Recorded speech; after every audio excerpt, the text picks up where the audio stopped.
All right, so guys, this is an interactive session. This is not for me to give you the answers. It's for you to give me the answers.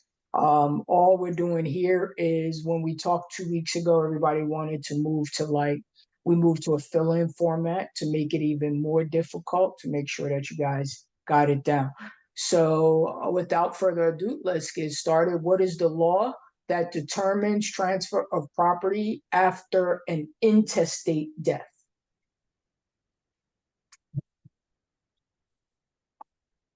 Anybody? Uh-oh, that's not a good start. Yeah. This law is called the law of either descent and distribution or the law of intestate succession. What is an intestate? Yes. Intestate? When there is no, you die without a will. Died without a will, right? The person died without a will. Well, if a person dies without a will, then how are we supposed to determine how their property should be dispersed? How do we determine that? I don't know. We have to look at another law. That law is called the law of intestate succession. Every state has one, and it essentially tells how that property should be distributed since the person died without letting us know how it should be distributed. All right. Who is a person who receives an interest in real property by deed? Who receives the deed? The person who receives the deed. Come on, guys. Y'all are all here. Who receives the deed?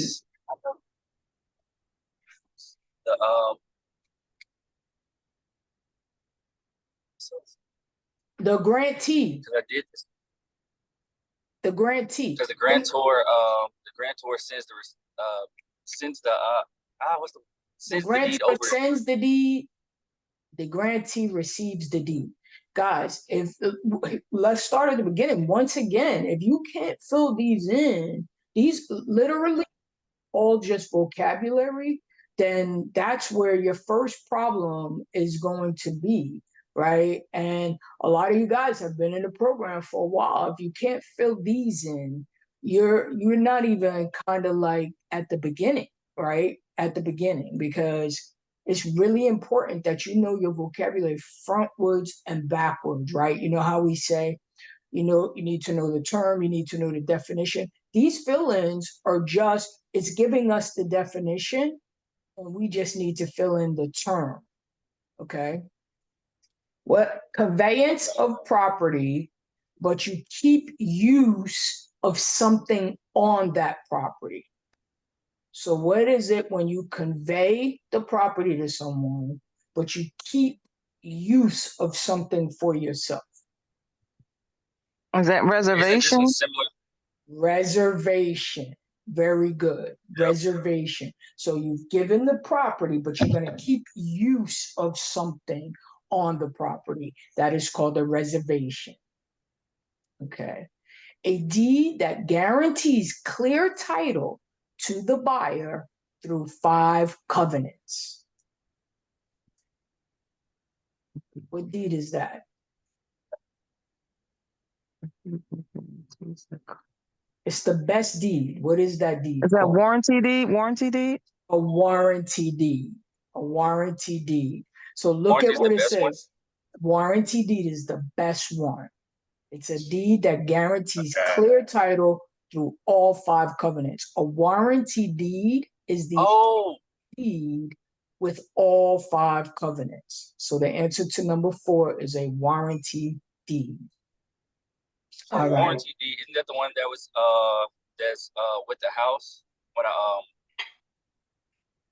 buyer is purchasing a house, when they get that one? Yeah, if you want to give, if the grantor wants to give the grantee clear title, right? If they want to give them the best deed, they're going to give them a warranty deed. Yes. Okay, yeah. Thank you. What is knowledge that you are presumed to have? Knowledge that actual? Presumed. Oh, presumed. So it would be Constructed? No. Constructed. no, Oh, it was right. Oh, okay. Constructed. So what is the difference? constructive. We are going to presume you have it, even though we don't know you have it. If I said knowledge that we know you have, what would that have been? Actual. Actual. Very good. But when you see presume to have, we presume you have it. We don't know you have it, but we presume you have it. That is called constructive. When soil is deposited onto the shore as a result of accretion. What is accretion, first of all? The buildup of land through Wind and water. It's the buildup of yes. land through wind and water. Okay? So look, you got like a tide coming in and it's building up the land, right? It's building up the land. That land buildup, that sand that it brought onto the shore, right? So the process is called accretion. But the land that it built up onto the shore is called alluvium. Yeah, that's Alluvium. Okay, alluvium. All right. What is it when you exclude a physical portion of the property that you're given? Think about it. A second ago, we said you're selling the property, but you keeping use of something. What if you are not given the whole property? You're excluding a portion of the property. What is that called? An exception. An exception. Mm. So reservation is when you're retaining use, right? Exception is when you're not giving the whole property. It says you're excluding a physical portion of the property. So that's an exception. What is the gradual wearing away of land from wind and water? Is it erosion? Erosion. Very good. Erosion.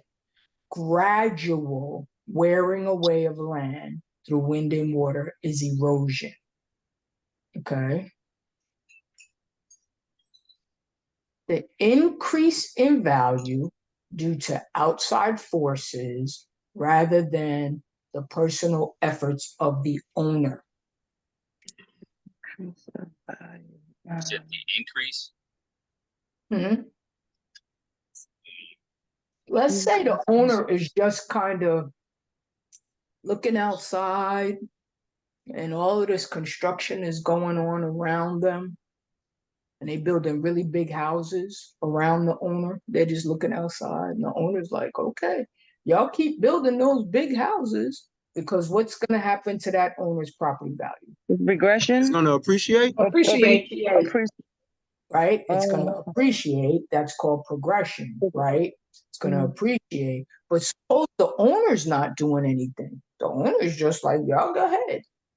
That is called unearned increment. Oh, unearned. Unearned, right? A property value is just going up. It's just going up because you guys are doing all the work. So it's called unearned increment. Okay. What number was that? That was number 9. What is the amount that the property actually sold for in an arm's length transaction? Is that market? No. Market.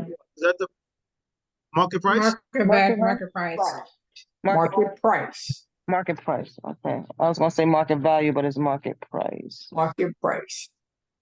The increase in value, the unit increase in value when you assemble properties. If you assemble properties together, Assemblage. Cottage. Cottage. And what is the unit increase called? Cottage increment. Cottage increment. So let's make sure you have it. When you assemble two properties together, Put two properties together, that's called assemblage. Mm-hmm. When you get an increase in value, that is called plottage. But how much is the increase? How much is the increase in value? That's called plottage increment. Plottage increment. Yeah. So it says you assembled them. It already told you assembled them. That means you put them together. Mm-hmm. You got plottage Oh, increment. When an owner invests more money in a structure than the owner can expect to get back, what is that called?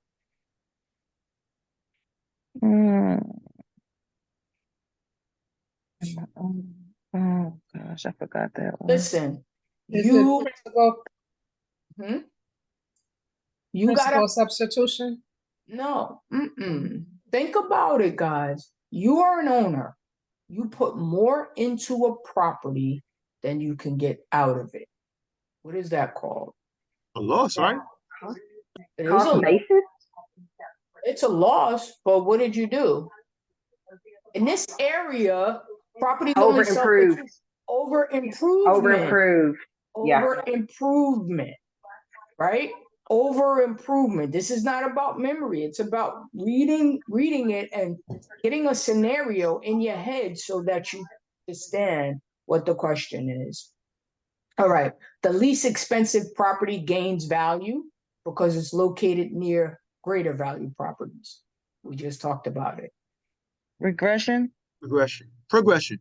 Progression. Progression, right? Regression is the other way around, right? Mm-hmm. Mm-hmm. Okay, progression. Everybody good with that one? Mm-hmm. What is the monthly loan payment on a property? The monthly Mortgage? Debt service. debt service. What else is it known for? Debt service is totally fine. Monthly loan payment, debt service. What else? What else do we call Would you say that's your mortgage? It's not a mortgage? not necessarily. It depends on what type of state that you're in. But what are you paying when you pay the loan back? It is when you make a payment on your loan, what are you actually paying? A portion of what and a portion of what? Principal and Principal and interest? Principal and interest. So principal and interest, debt service, both of those would be fine. Okay, so principal and interest. Okay. Principal and interest. What is the above ground, heated, enclosed, and finished area of a property?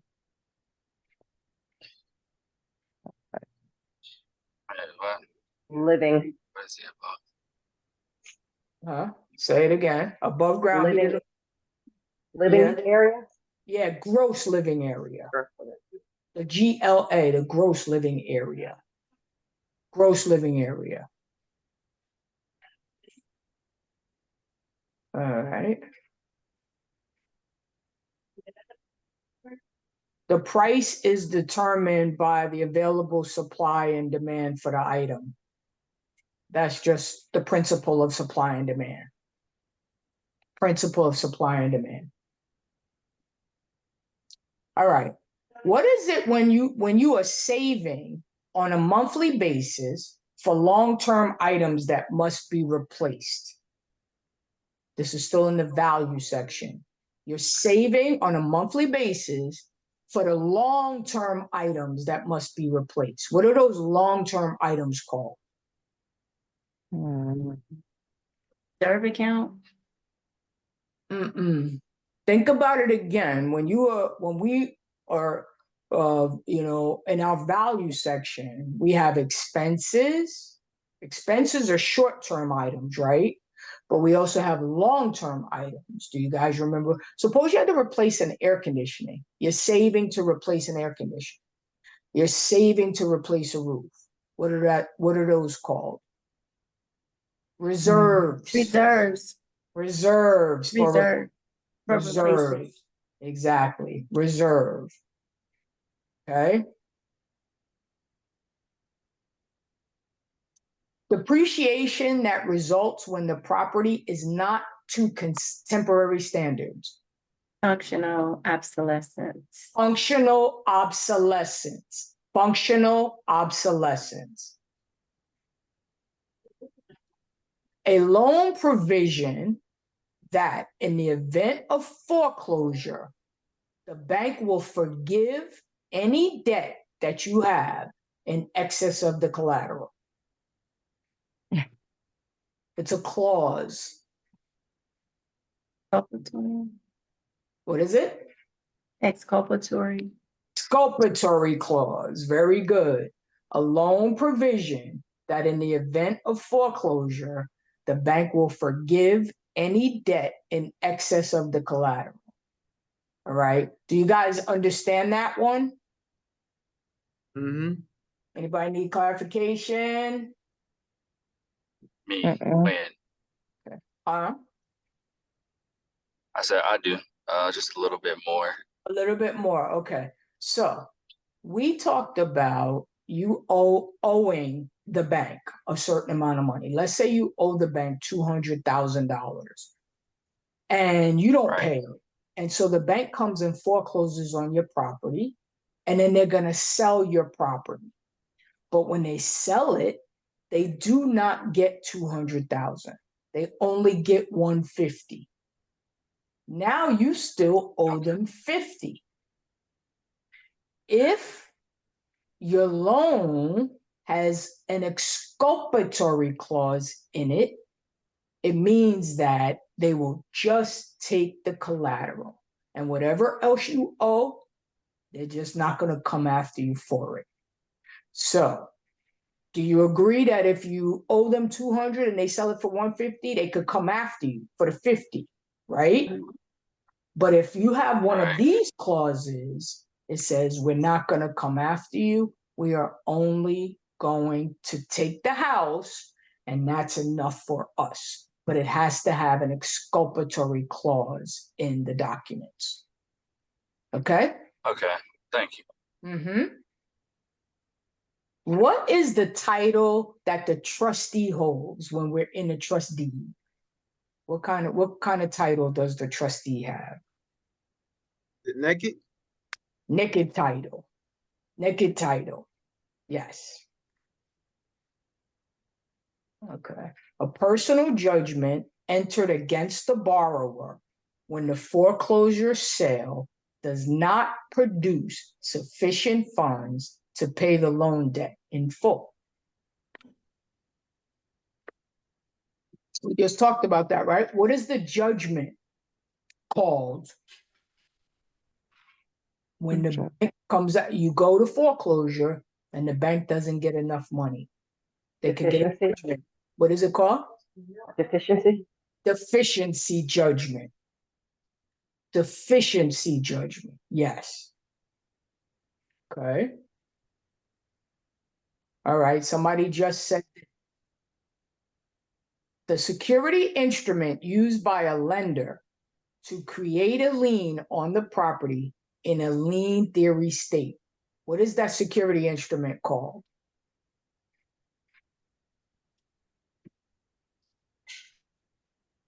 Come on, guys. Lien theory state. It's a mortgage. A mortgage. A mortgage. Very good. A mortgage. A mortgage is a security instrument used in a lien theory state. Very good. All right. What is the call when there's a security instrument where the legal title is transferred to a trustee who holds it for the lender's benefit? What is that called? Is that a trustee deed or? A Trust trust deed. Yes, a trust deed. Very good. All right.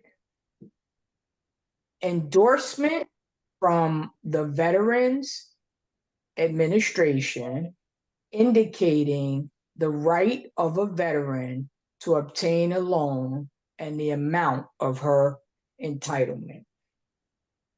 Certificate of eligibility. Certificate of eligibility, absolutely. Certificate of eligibility. The FHA established appraisal amount required repairs, and the commitment to insure the loan. What does FHA call it? Mm.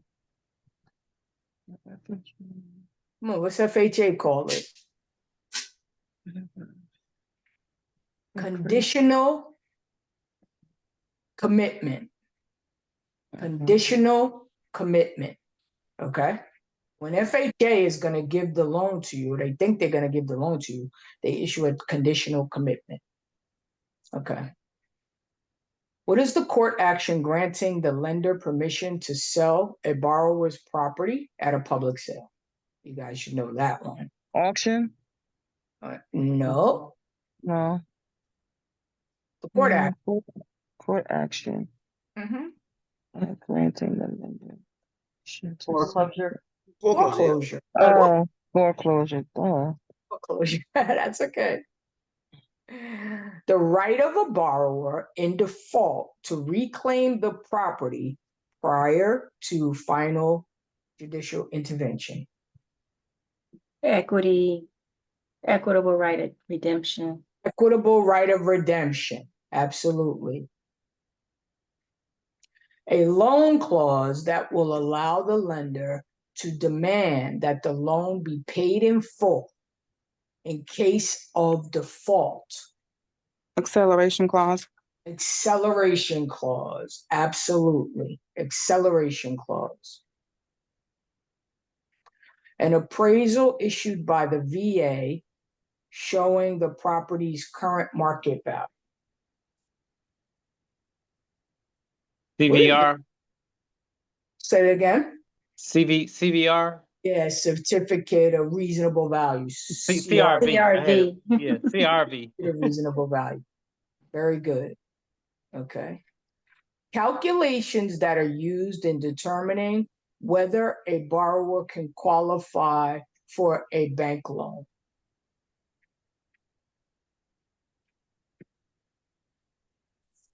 Calculations that are used in determining whether a borrower can qualify for a bank loan.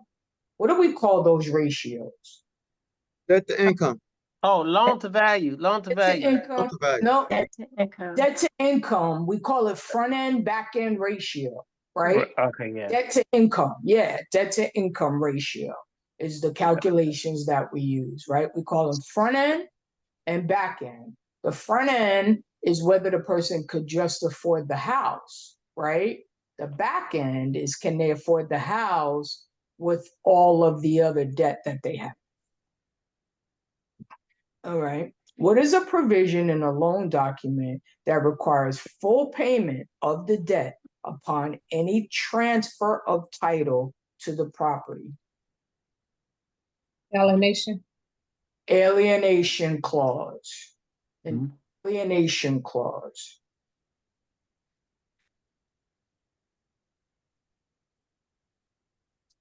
Insurance provided by a private carrier that protects a lender against loss in the event of foreclosure and deficiency. What is that insurance called? Lenders? PMI. Policy? PMI. PMI. Private mortgage. Mortgage insurance. PMI. PMI. PMI. Very good. All right. What is the mortgage market called where lenders originate loans made directly to the consumer?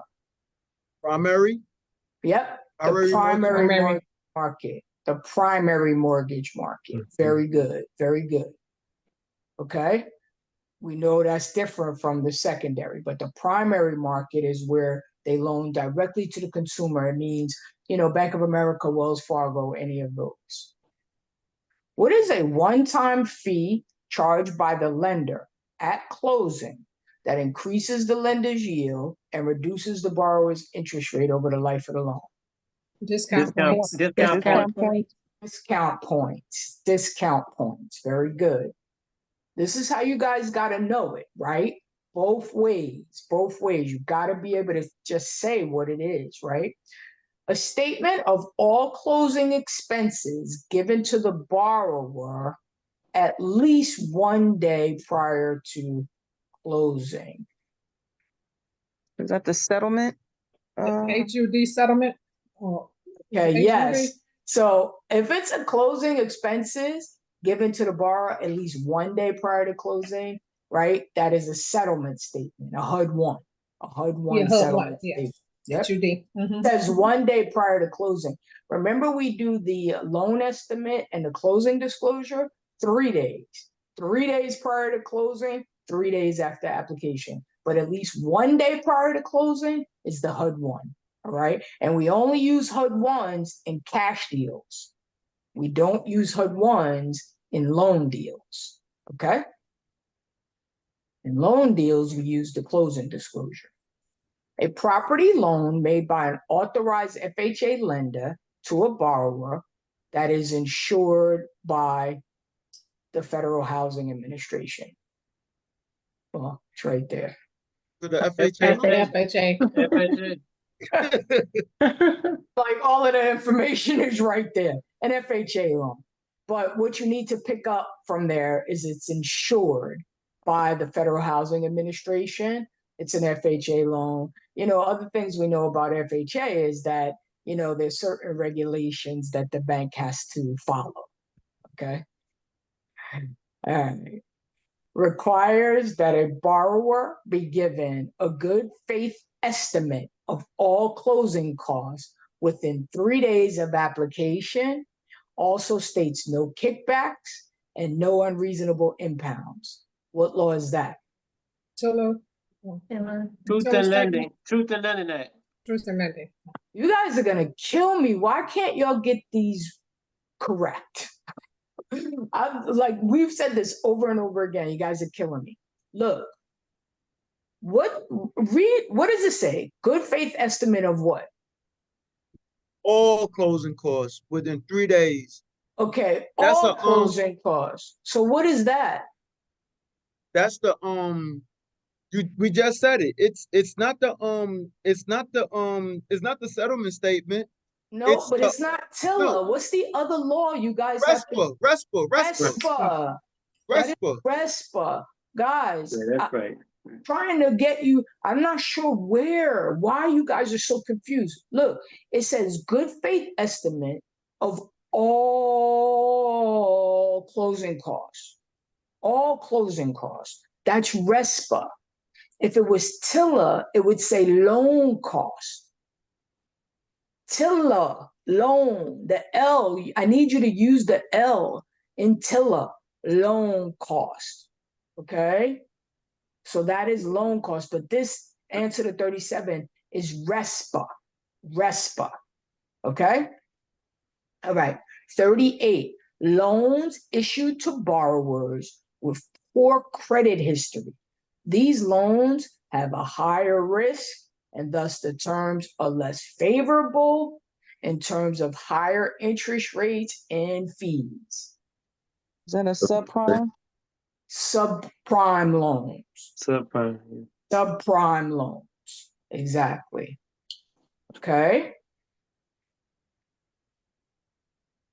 What is the original purchase price of the property together with any investment that you put into it? So everything you got into that property now, what is that called? Is it called market value? No, because don't forget, just because you put something into the property, that doesn't mean that you get the value out of it, right? Oh, yeah. Another Cost word that we use, Is that cost Cost basis. basis. Original. Cost or basis. It's the amount you put in, you know, you purchased it is the cost, and then everything that else that you put into that property all together is called the basis. But understand that just because you put it into the property, that doesn't necessarily translate into value, right? Because value is what you can sell it for, right? And so you don't necessarily be able to sell it for everything you have in it. So this is called the basis. A set of laws, rules, and regulations that specify the minimum standard for construction.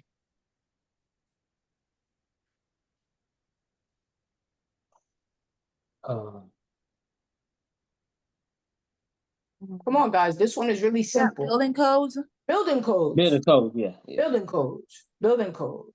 You see how hard it is to pull it out, even if you feel like you could recognize it? Like if we weren't doing a fill-in, you guys would probably be able to just pull the word out, right? But now that we're doing a fill-in, I'm turning it the other way. It's a lot harder to bring it out of your brain when it's not there. And that's why I'm trying to really demonstrate to you how important it is to know it both ways. This is at the level that I want you to really know it at, okay? A property can continue prior use, even though the new zoning law doesn't permit it. Variance. Yeah, variance. No. No. No. No. Prior. What is Oh, that? God. God. Come on, you guys. Oh, non-conforming use. That's Non-conforming No. use. Or what's the other word? or grandfathered. Grandfathered or Grandfather. grandfathered. Very good, very good. Legally binding promises for which the parties become liable, generally in a contract. Consideration? Mm-mm. Is that a Legally contract? promises. Oh, So if we were talking consideration, we would be talking about an exchange of change. Yeah. this. But this is Con- like the people are just making promises. What are promises called? Another word for promise. Conveyance. Conveyances. No. Covenants. Covenants. Covenants. Covenants. Covenants. Covenants. Covenants. Covenants. Covenants. Very good. Covenants. Promises. What is the percentage applied to the market value of property to determine the assessed value? The percentage. What is that percentage called? So you know how we have market value? Loan to value? No. To assess value. How do we get to assess value from market value? See, this is all about putting the connections. If I ask you, what do we assess all properties at in Georgia? You guys would know, right? What do we assess all properties at? See, you're not making a Whatever you connection. pay for it. Huh? There's a And number what- that we always use, and I say it to you, and you guys jump in, you say, this is it. This is it. Is that the 40%. 0.10, 0.10? No. 40%. 40%. 40%. 40%. Properties at 40%. So Okay. that 40% number, what is that called? It's called the assessment rate. Assessment rate. Exactly. So what do? You take the market value and you multiply it by some percentage. That percentage is called the assessment rate to get to the assessed value. Okay? Good? Mm-hmm. Mm-hmm. What is it called when the property reverts back to the state because there's no heirs and no owners? The sheet? A sheet. Condemnation. Oh, I'm saying the wrong thing. A A sheet. sheet. A sheet, exactly. Areas in a community which are classified according to use. This one you may not get. But these are just the zoning classifications, Yeah. right? Zoning classifications. All right. Is it CCNR? Oh, No, zoning classifications. is there? Oh, okay. Zoning classifications.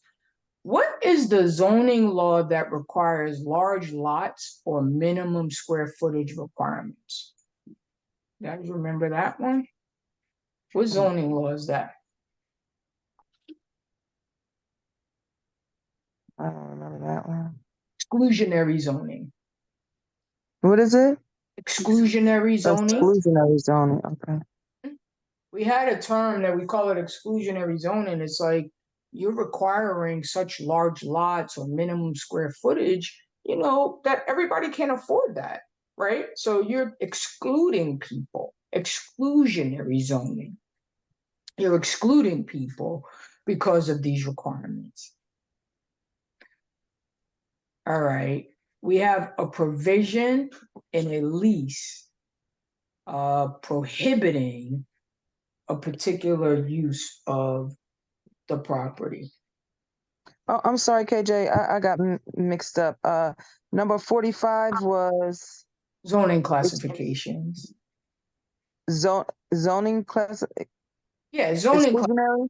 Is it exclusionary zoning? No, that No. was 46. Oh, okay. I'm sorry. And what was 45 again? I'm sorry. Zoning classifications. Okay, zoning classification. Okay. It's just telling how each property, could be used, right? Okay. Mm-hmm. Have zoning classifications, like we say that this is a commercial zone or this is a residential zone, Okay. or have you. 47, a provision in a lease that it says essentially, you can't use this particular property like this.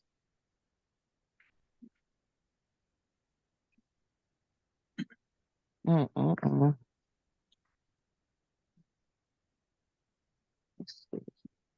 No? It's not a severance, is it? No. How about in the lease, if you're in a mall, like a strip mall, and it says you can only have, one, it's you can only have one nail salon. Say that again? Are you talking to me? Spent much of his young life in and out of doctors. No. All right, so these are just kind of like, protection clauses, right? Protection clauses against, you just said it. It's a protection covenant, right? Yeah, it's like a protective covenant. Yeah. Covenant, right? And the whole point is to protect against, what they would say is, hey, you can't have 2 nail salons in this particular strip mall, right? We have a protective covenant. All right. An article owned by a tenant and attached to a rented space or building for use in conducting business. Oh, okay. An article owned by the tenant. What they mean is something owned by the tenant and attached to the rented space. Oh, that If a trade tenant, fixtures. right, a trade fixture, a trade fixture. Very good. An agency contract between an owner of an apartment building and a broker. Property Oh, management. there's a CAM? Property management. Oh, property management. Oh, okay. And CAM would be the only difference. You're not, totally incorrect. It would say the agency contract between like a community association and a broker. Okay. An apartment building is property management, but if it was like a community association, then yeah, it would be CAM. Okay. A provision in the lease indicating that the tenant, that the only permissible uses of the property. The only permissible uses. That's a restrictive covenant. Restrictive covenant. All right. A lease of unimproved land that is accompanied by permission from the landlord for the tenant to improve the property. What kind of lease is that? Unimproved land. So what's on the land? Nothing. Right? So what kind of lease is that? Oh, that's a ground lease. A ground lease.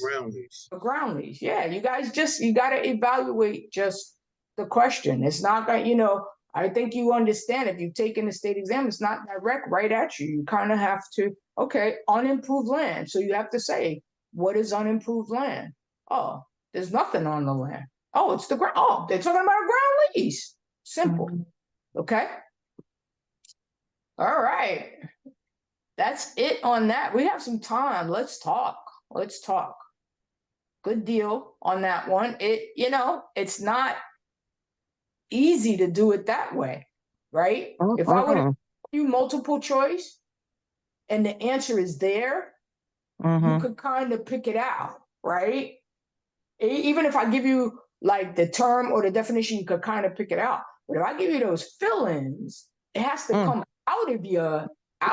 So then my thing is, if you can't do the fill-in, you know how you're like you're studying from like flashcards and you're like kind of like, oh yeah, I got that. You know, it's kind of like you got it by recognition. But if you can fill it in, you know you got it. Does that make sense? You know you got it if you can fill it in. It's a lot harder way of going about it. That's why I say that, like, for you guys that came to boot camp, there's a lot of fill-ins in your book. Or if you have the past book, there's a lot of fill-ins in the book. And that's the reason why. Because if you can answer a question by fill-in when there's nothing there, then you know you got it. Anyone have any questions specifically before we depart tonight? Is there anything you want to talk about? Like I've been doing the vocabulary and I've been doing pretty well, but what I can say, this one right here, it was something different about this one right here. The only thing, like I said, is really it is different. If Even you with the fillings, I've been doing pretty good, but it's just with this one, maybe because it's all fillings. I don't know, like. Yeah. Well, the other weeks, right? We did some term, some definition, and we may only did like 5 or 6 fillings. This one was all fillings. We made the entire thing fillings. And it was a hard test, right? It was a hard test. Yeah. I mean, careful reading is definitely important because you guys, you got to just make sure you understand, like, what is it that the question is, you know, asking you also. Yeah. Like that last one, unimproved. And then I said, well, what is unimproved? And then you're like, unimproved means there's nothing on it. Oh, I'm just renting the ground. Ground lease. It comes to you like that, right?